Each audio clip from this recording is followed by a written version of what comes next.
Sir ನಮಸ್ತೆ. ನಮಸ್ತೆ sir, ನಿಮ್ಮ ಮುಂದೆ ಒಂದು ಬೌಲ್ನಲ್ಲಿ ಒಂದಷ್ಟು ಚೀಟಿಗಳಿದೆ. ಒಂದು ವಿಶೇಷ ಏನಂತ ಹೇಳಿದರೆ, ಇದೊಂದು ಚಿಟ್ ಚಾಟ್ ಅಂತ ಹೇಳಿ ನಾವು ಕೆಲವೊಂದು ವಿಚಾರಗಳ ಬಗ್ಗೆ ಆ ಚೀಟಿಯಲ್ಲಿ ಬರೆದಿದ್ದೇವೆ. ಆ ಚೀಟಿಯನ್ನು ತೆಗೆದು ಅಲ್ಲಿರುವಂಥ ವಿಚಾರದ ಬಗ್ಗೆ ಅಟ್ಲೀಸ್ಟ್ ಒಂದು ವಾಕ್ಯದಲ್ಲಿ ಅಥವಾ ಎರಡು ವಾಕ್ಯದಲ್ಲಿ ತಾವು ಉತ್ತರಿಸಬೇಕು. ರೆಡಿ ಅಲ್ಲ ಸರ್? ಚೀಟಿ ನಾನೇ ತಗೊಳ್ಬೇಕಾ? ಹೌದು ಹೌದು.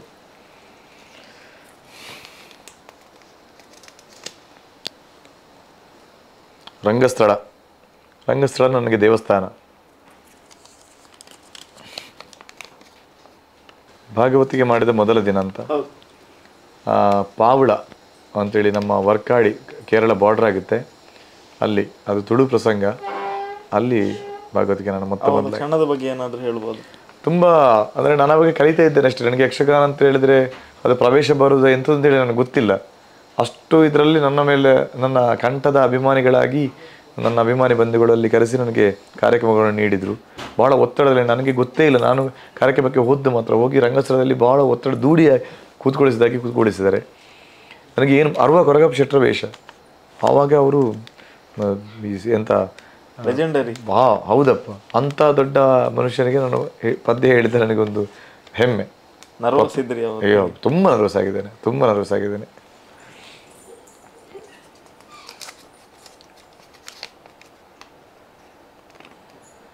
ಮೊದಲು ಮಾಡಿದ ಸಿನಿಮಾ ಹಾಡು. ಮೊದಲ ರೆಕಾರ್ಡಿಂಗ್ ನಿಮ್ದು ಸಾಂಗ್ ಇದ್ದು? ಮೊದಲ ಸಿನಿಮಾ ರೆಕಾರ್ಡ್ ರಂಗಿತರಂಗ. ಹೌದು, ಕೇಳಿಚಿಲ್ವೆ. ಅದು ಸೂಪರ್ ಹಿಟ್ ಆಗಿದೆ ಮಾತ್ರ. ಭಾಳ ಜನರ ಮೆಚ್ಚುಗೆಗೆ ಪಾತ್ರ ಆಗಿದೆ. ನಾನು ಅಮೆರಿಕದಲ್ಲಿ ಹೋದಂಥ ಸಂದರ್ಭದಲ್ಲಿ ಕೂಡ ಎಷ್ಟೋ ಅಮೆರಿಕದ ಮನೆಯಲ್ಲಿ ಆ ರಂಗಿತರಂಗದ ಹಾಡನ್ನು ನನ್ನಲ್ಲಿ ಹಾಡಿಸಿದ್ರು. ಹೌದೌದೌದು, ಅದನ್ನು ಹಾಡಿಸಿದ್ದಾರೆ. ನೆನಪು ಏನಾದರೂ ಹೇಳ್ಬೋದು ಸರ್ ರೆಕಾರ್ಡಿಂಗ್ ಟೈಮ್ ಇದ್ದು? ಅಂದರೆ ನಮ್ಮನ್ನು ಕರ್ಕೊಂಡು ಹೋದ್ರು.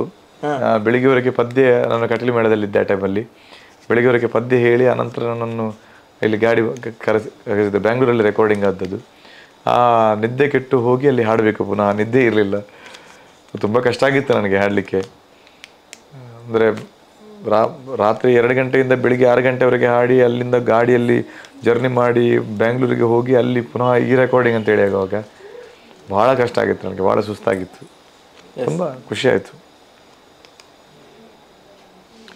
ಧರ್ಮಪತ್ನಿ ಮತ್ತು ಮಕ್ಕಳು, ಅದು ಹೇಳಿದೆ ನನ್ನ ವಿಚಾರ.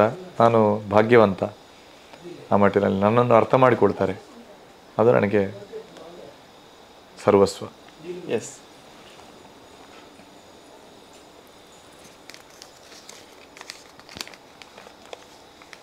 ಒಬ್ಬ ವ್ಯಕ್ತಿಯ ಜೀವನದಲ್ಲಿ ಸಮಯ ಎಷ್ಟು ಮುಖ್ಯ ಅಂತ.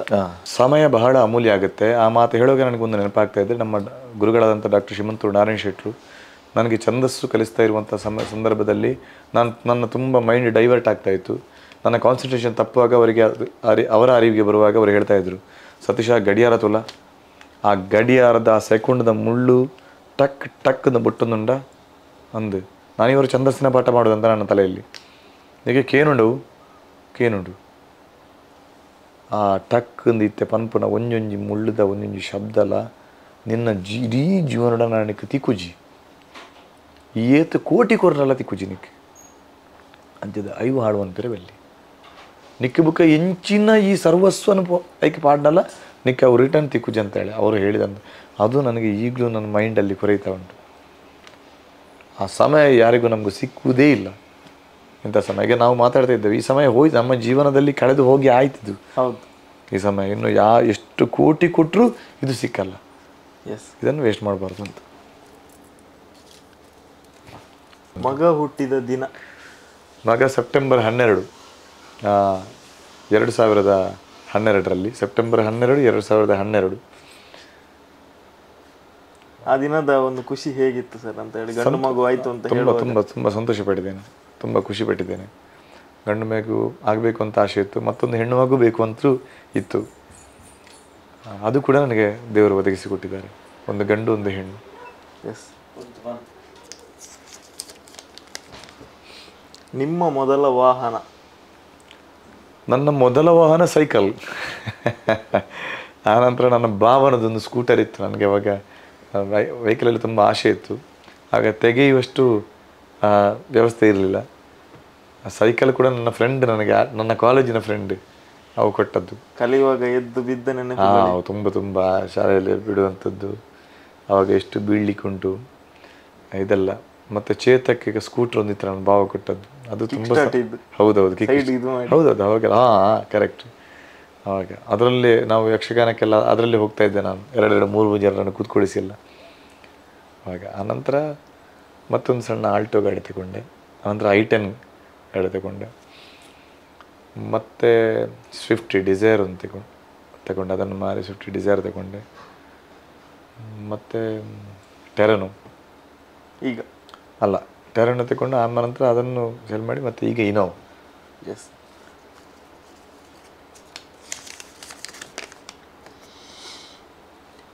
ಒಬ್ಬ ವ್ಯಕ್ತಿಗೆ ಗುರುವಿನ ಸಲಹೆ ಮತ್ತು ಮಾರ್ಗದರ್ಶನ ಎಷ್ಟು ಮುಖ್ಯ ಅಂತ? ತುಂಬ ಮುಖ್ಯ. ಹರಮುನಿದರು ಗುರು ಕಾವ ಅಂತೇಳಿ ಶಾಸ್ತ್ರವಾಕ್ಯ ಇದೆ.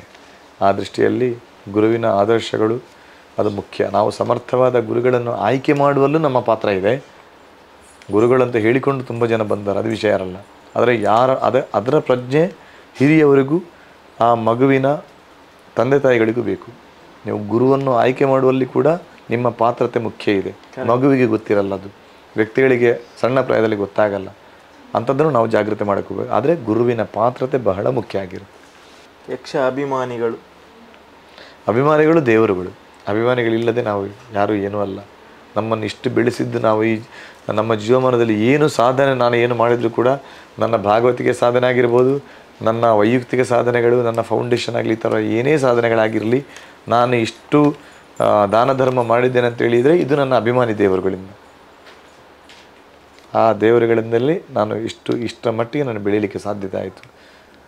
ಅದಕ್ಕಿಂತ ದೊಡ್ಡದು ನನಗೆ ಏನೂ ಇಲ್ಲ. ನೂಕು ನುಗ್ಗಲಿನಲ್ಲಿ ನೋಡಿದ ಸಿನಿಮಾ ಯಾವುದಾದ್ರೂ ನೆನಪಿದೆಯಾ? ಟಿಕೆಟ್ ಸಿಗದೆ ಹೌಸ್ಫುಲ್ ಆಗಿ? ಇಲ್ಲ, ಹಾಗಿಲ್ಲ. ನಾನು ಅಂದರೆ ಯಕ್ಷಗಾನಕ್ಕೆ ನಾನು ಬ್ಯಾಂಗ್ಳೂರಲ್ಲಿ ಇದ್ದೆ ಅಂತ ಹೇಳಿದಲ್ಲ, ಆ ಟೈಮಲ್ಲಿ ಮೊದಲೆಲ್ಲ ಹೋಗಿದ್ದೆ. ಆವಾಗ ಶಿವರಾಜ್ ಕುಮಾರ್ ಎಲ್ಲ ತುಂಬ ಒಳ್ಳೆ ಆ್ಯಕ್ಟ್ರ್. ಆ ಟೈಮಲ್ಲೆಲ್ಲ ಶಿವರಾಜ್ ಕುಮಾರ್ ಫಿಲ್ಮ್ ಓಮ್ ಪಿಕ್ಚರ್ ಎಲ್ಲ ಆ ಟೈಮಲ್ಲಿ ಬ್ಯಾಂಗ್ಳೂರಲ್ಲಿತ್ತು. ಓಮ್ ಪಿಕ್ಚರ್ ರಶಿಯಲ್ಲಿ ನೋಡಿದ್ದೀರಾ ನೀವು? ಅದು ಹೌದು, ಸ್ವಲ್ಪ ಕ್ಯೂವಲ್ಲಿ ನಿಂತೆಲ್ಲ ನೋಡಿದ್ದೇವೆ. ಆವಾಗ ನಮ್ಮ ಪರಿಚಯ ಕೂಡ ಯಾರಿಗೂ ಇಲ್ಲಲ್ಲ. ಈಗ ಸಾಧಾರಣ ನಮ್ಮ ಊರಿನಲ್ಲಿದ್ದ ಬ್ಯಾಂಗ್ಳೂರಿಗೆ ಅಲ್ಲಿಗೆ ಸಾಧಾರಣ ನಮ್ಮ ಪರಿಚಯವೂ ಇದೆ. ಹೌದು. ನಮ್ಮನ್ನು ಒಂದು ವೇಳೆ ಲೈನಲ್ಲಿ ನೋಡಿದ್ರು ಕೂಡ ಇಲ್ಲ ನೀವಲ್ಲಿ ನಿಲ್ಬಾರ್ದು ಅಂತೇಳಿ ಅವರೇ ಹೇಳ್ಕೊಂಡು ಹೋಗ್ತಾರೆ. ಬೇಕಿದ್ರೆ ಊರಿನಲ್ಲಿ ಸಾಧಾರಣ ನಮ್ಮೊಂದು 5 ಜಿಲ್ಲೆಯ ಸಾಧಾರಣ ಯಕ್ಷಗಾನದ ಪ್ರೇಮಿಗಳಿಗೆ ನಮ್ಮ ಪರಿಚಯ ಇದ್ದೇ ಇದೆ. ಆ ಟೈಮಲ್ಲಿ ಅದೇ ಅಂಥ ಪಿಕ್ಚರ್ಗಳನ್ನೆಲ್ಲ ನೋಡಿದೆ. ಜನ್ಮದ ಜೋಡಿ, ಇಂಥ ಪಿಕ್ಚರ್ಗಳನ್ನೆಲ್ಲ ಆ ಟೈಮಲ್ಲಿ ನೋಡಿದ್ದೆ. ನಿಮ್ಮ ನೆಚ್ಚಿನ ಆಟೋಟಗಳು ಏನಾದರೂ ಸ್ಪೋರ್ಟ್ಸ್ನಲ್ಲಿ ನಿಮಗೆ ಇಂಟ್ರೆಸ್ಟ್ ಇತ್ತು? ಹೌದು, ನಾನು ಕ್ರಿಕೆಟ್ ಮತ್ತು ಸ್ಪೋರ್ಟ್ಸ್ ತುಂಬ ಇದು ಮಾಡ್ತಾಯಿದ್ದೆ. ಜವಲಿಂಗ್ ಥ್ರೋ ಎಲ್ಲ ಇತ್ತು ಆ ಟೈಮ್. ನಾನು ಕಾಲೇಜಲ್ಲಿ ಇರುವಾಗ ಕ್ರಿಕೆಟ್ ಪ್ಲೇಯರ್ ನಾನು. ಆ ಟೈಮಲ್ಲಿ ತುಂಬ ಕ್ರಿಕೆಟ್ ಆಡ್ತಾಯಿದ್ದೆ. ಒಂದು ತುಂಬ ಟೀಮ್ಗಳನ್ನೆಲ್ಲ ಎಲ್ಲೆಲ್ಲ ಕರ್ಕೊಂಡೋಗಿ, ನಮ್ಮದಂದರೆ ಒಂದು ಕುಡ್ಪಲ್ ತಡ್ಕ ಅಂತೇಳಿ ನಮ್ಮ ಊರಿದ್ದು ಅಂಡರ್ ಆರ್ಮ್ ಕ್ರಿಕೆಟ್ ಓವರಾಮ್. ನಾವು ಬಾಂಬೆಲೆಲ್ಲ ಓವರಾಮ್ ಮಾಡ್ತಾಯಿದ್ವಿ. ಅಲ್ಲಿ ಕೂಡ ಟೀಮ್ ಭೇಟಿ ಹೋಟ್ಲಲ್ಲಿ ನಾವು ಟೀಮ್ಗಳನ್ನು, ಅದು ಬೆಳಿಗ್ಗೆ 4 ಗಂಟೆಗೆ ಇತ್ತು, ಬೇರೆ ಟೈಮ್ ಇಲ್ಲಲ್ಲ. 10 ಗಂಟೆಗೆ ಓಪನ್ ಆಗುತ್ತೆ. ಅದಕ್ಕಿಂತ ಮೊದಲು ಎಲ್ಲ ನಮ್ಮ ಇದನ್ನು ಮುಗಿಬೇಕು. ಓವರಾಮ್ ಎಲ್ಲ ಆಡ್ತಾಯಿದ್ಲು. ಕಾಲೇಜಲ್ಲೆಲ್ಲ ಅಂಡರ್ ಆರ್ಮ್. ನಾವು ಕಾಲೇಜ್ ಆಡುವಾಗಲೂ ನಾನು ತುಂಬ ಇಷ್ಟಪಟ್ಟೆ. ನಾನೊಂದು ಕಲಾವಿದರೊಂದು ಕ್ರೀಡಾಕೂಟ ಅಂತೇಳಿ ಮಾಡಿದ್ದು ಕೂಡ ಮೇಳಕ್ಕೆಲ್ಲ ಕ್ರಿಕೆಟ್ ಎಲ್ಲ ನಾವು ಮಾಡಿದ್ದೇವೆ ಲಾಸ್ಟ್ ಟೈಮ್. ಈ ಕಲಾವಿದ ಆಲ್ರೌಂಡರ್. ನಿಮಗೆ ಆದರ್ಶ ವ್ಯಕ್ತಿ ಯಾರು ಅಂತ? ನನ್ನ ಗುರುಗಳು ಬಲಿಪ ನಾರಾಯಣ ಭಾಗವತರು, ಶ್ರೀಮಂತರು ನಾರಾಯಣ ಮಾಸ್ಟ್ರು, ಬೊಟ್ಟಿಗೆರೆ ಪುರುಷೋತ್ತಮ ಪುಂಜರು. ಕಲ್ತಂತದ್ದು ವಿಚಾರ ಹೇಳ್ಬೋದು ಸರ್? ಇಲ್ಲ, ಅದೇ ನಾನು ಯಕ್ಷಗಾನದ ವಿಚಾರದಲ್ಲಿ ಛಂದಸ್ಸಲ್ಲಿ ಶ್ರೀಮಂತರು ನಾರಾಯಣ ಮಾಸ್ಟ್ರು, ಸಂಗೀತದಲ್ಲಿ ಭಜಕ್ಕಳ ಗಣಪತಿ ಭಟ್ರು ಹಾಗೂ ಯೋಗೀಶ್ ಶರ್ಮ ಬೆಳ್ಳಪದವು. ನನ್ನ ಪೌರಾಣಿಕ ಇಡೀ ನನ್ನನ್ನು ತಿದ್ದಿಡಿದಂಥ ವ್ಯಕ್ತಿ, ನೀನು ಮೇಳದಲ್ಲಿ ಹೀಗೆ ಇರಬೇಕು, ಅದನ್ನು ಹೀಗೆ ಮಾಡ್ಕೊಂಡು ಹೋಗಬೇಕು, ನನ್ನೊಂದು ಕಲ್ಲನ್ನೊಂದು ಮೂರ್ತಿಯನ್ನಾಗಿ ಕೆತ್ತಿದಂಥವರು ಬಲಿಪ ನಾರಾಯಣ ಭಾಗವತರು ಮತ್ತು ಬೊಟ್ಟಿಗೆರೆ ಪುರುಷೋತ್ತಮ ಪುಂಜರು.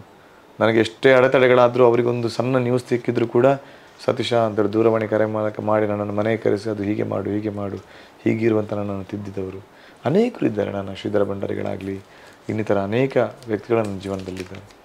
ನನ್ನ ಗುರು ಸಮಾನರು. ಕಟೀಲು ದುರ್ಗಾ ಪರಮೇಶ್ವರಿ ನನ್ನ ಆರಾಧ್ಯ ತಾಯಿ. ನಾನು ಏನೇ ಮಾಡಿದರೂ ಕೂಡ ಅವಳ ಹೆಸರಲ್ಲಿ ಅವಳಿಗೆ ಅರ್ಪಣೆ. ಅದು ನನ್ನ ಫೌಂಡೇಶನ್ ಆಗಲಿ, ನನ್ನ ಯಕ್ಷಗಾನದ ಭಾಗವತಿಗೆ, ನಾನು ದೇವಿಮಾತ್ಮೆಯ ಒಂದು ಪದ್ಯವನ್ನು ಈಗ ತೆಗೀತೇನೆ ಅಂತ ಹೇಳಿದ್ರು ನನ್ನ ಮನಸ್ಸಲ್ಲಿ, ನಾನು ಕಣ್ಣು ಮುಚ್ಚಿ ಒಂದು ಪದ್ಯವನ್ನು ಹಾಡ್ತೇನೆ ಅಂತ ಹೇಳಿದರೆ ನನ್ನ ಮನಸ್ಸಲ್ಲಿ ಆ ರಂಗ ಇರಲ್ಲ, ನನ್ನ ವೇಷಗಳಿರಲ್ಲ. ನಾನು ಕೆಲವು ದೇವಸ್ತುತಿಗಳನ್ನು ಹಾಡ್ತೇನೆ. ನನಗೆ ಆ ಗರ್ಭಗುಡಿಯ ಮೂರ್ತಿ ನನ್ನ ಕಲ್ಪನೆಯಲ್ಲಿರುತ್ತೆ. ಕೆಲವರು ಹಾಡಲಿಕ್ಕೆ ಹೇಳ್ತಾರೆ, ಒಂದು ನೋಡಿದ ಕೆಲವರು ಇರ್ತವೆ, ದೇವಮಾಪೆ ಪ್ರಸಂಗದಲ್ಲಿ ಹೇಗೂ ಹಾಡ್ತೇವೆ, ಬೇರೆ ಹೊರಗಡೆ ಹಾಡಿದರೂ ಕೂಡ ನನ್ನಲ್ಲಿ ಆ ಕಲ್ಪನೆಯಲ್ಲಿ ಹೋಗಿ ಆಯಿತು. ನನ್ನ ಮನಸ್ಸಲ್ಲಿ ಅವಳೇ ಇರ್ತಾಳೆ, ಅವಳೇ ಹಾಡಿಸ್ತಾ ಇರ್ತಾಳೆ. ಸರ್ವಸ್ವವು ಆ ತಾಯಿಗೋಸ್ಕರನೇ ಮಾಡಿದ್ದು ಅವಳೇ ನನಗೆ ಅದು ಪ್ರೇರಣೆ. ನೀನು ಹೀಗೆ ಮಾಡಿಕೊಂಡು ಹೋಗಬೇಕು ಅಂತ ಹೇಳುವುದು. ಈಗ ಹಾಗೆ ಕೇಳಿದ್ರಲ್ಲ ನಿಮಗೆ ದೈವ ನರ್ತಕರ ಪ್ರೇರಣೆ ಹೇಗೆ ಬಂತು, ರಂಗಭೂಮಿಯ ಪ್ರೇರಣೆ, ನನಗೆ ಅವಳದೊಂದು ಪ್ರೇರಣೆ ಕೊಡ್ತಾಳೆ. ಹೀಗೆ ನಿನ್ನ ಹಿಂದೆ ನಾನಿದ್ದೇನೆ. ಹೌದು, ಹೀಗೆ ಮಾಡು ನೋಡು ಅಂಥದ್ದಕ್ಕೆ ನನಗೆ ಏನಾದರೂ ಒಂದು ಚಿಂತನೆ ಕೊಡ್ತಾಳೆ. ಅದನ್ನು 10 ಜನರಲ್ಲಿ ನಾನು ಅದನ್ನು ಚಿಂತಿಸ್ತೇನೆ, ಚರ್ಚಿಸ್ತೇನೆ. ನಮ್ಮ ಫೌಂಡೇಶನ್ನ ಬಂಧುಗಳಲ್ಲಿ ಚರ್ಚಿಸ್ತೇನೆ. ನನಗೆ ಈಗ ಒಂದು ಕಲ್ಪನೆ ಇದೆ, ನಾವು ಮಾಡೋದಾ ಅಂತ. ಅವು ಮತ್ತೆ ಬಂದರೆ ಅಲ್ಲಿ ಮಾಡೋದು. ನಾವು ಕೊನೆಯ ಚೀಟಿ ಬಹಳ ಅರ್ಥಪೂರ್ಣವಾದಂಥ ಚೀಟಿ ಸರ್. ಹೆತ್ತವರು ಹೇಳಿದ ಕಿವಿ ಮಾತು ಅದು ಇಲ್ಲಿಯವರೆಗೂ ಮರೆಯಲು ಸಾಧ್ಯವಿಲ್ಲ, ಮುಂದೂ ಮರೆಯುವುದಿಲ್ಲ. ಏನದು? ನಿನ್ನ ಜೀವನದಲ್ಲಿ ನಿನ್ನ ಮನಸ್ಸಿಗೆ ಬಂದಂತಹ ಕಲ್ಪನೆ ಅದು ಸಾಧುವಾಗಿದ್ದರೆ 10 ಜನಕ್ಕೆ ಪ್ರಯೋಜನವಾಗುವುದಂತ ಹೇಳಿದರೆ ಅದರಲ್ಲಿ ಎಷ್ಟೇ ಅಡೆತಡೆ ಬಂದರೂ ಹಿಂಜರಿಬೇಡ ಅಂತ ನನ್ನ ತಂದೆ ಹೇಳಿದ ಮಾತು. ಅದರಲ್ಲಿ ಏನೇ ಆಗಲಿ ಬಗ್ಗು, ಒಳ್ಳೆತನಕ್ಕೆ ಎಷ್ಟು ಬೇಕಾದರೂ ಬಗ್ಗು. ಆದರೆ ಅಹಂಕಾರಕ್ಕೆ, ಕೆಟ್ಟತನಕ್ಕೆ ಬಗ್ಬೇಕಂತ ಹೇಳಿದ್ರು ತುಂಡಾದರೂ ತೊಂದರೆ ಇಲ್ಲ, ಬಗ್ಗಬೇಡ. ನನ್ನ ತಂದೆ ಹೇಳಿದ ಮಾತದು. ನಮ್ಮ ಜೀವನದಲ್ಲಿ ಪಾಲಿಸಿಕೊಂಡ ನನ್ನ ಪದ್ಧತಿ ಅದು. ತುಂಡಾದರೂ ಪರವಾಗಿಲ್ಲ, ಅಂಥದ್ದನ್ನು ನೋಡಿ ಸಹಿಸಿಕೊಂಡು ಬಗ್ಗಿಕೊಂಡಿರಬೇಡ, ಎದುರಿಸು. ಸತೀಶ್ ಅಣ್ಣ ತಾಯಿಯ ಪ್ರೀತಿಯ ಮಗನ, ತಂದೆಯ ಪ್ರೀತಿಯ ಮಗನ? ಇಬ್ಬರದ್ದು. ತಂದೆ ತಾಯಿಯನ್ನು ಸಮಾನವಾಗಿ ನಾನು ನೋಡಿದವ, ನನ್ನ 2 ಕಣ್ಣುಗಳು. ಹಾಗೆ ಅವರ ಆಶೀರ್ವಾದದಿಂದಲೇ ನಾನು ನನ್ನ ಜೀವನ. ನಿಮ್ಮ ಸಮಯಕ್ಕಾಗಿ ಧನ್ಯವಾದಗಳು. ನಮಸ್ತೆ.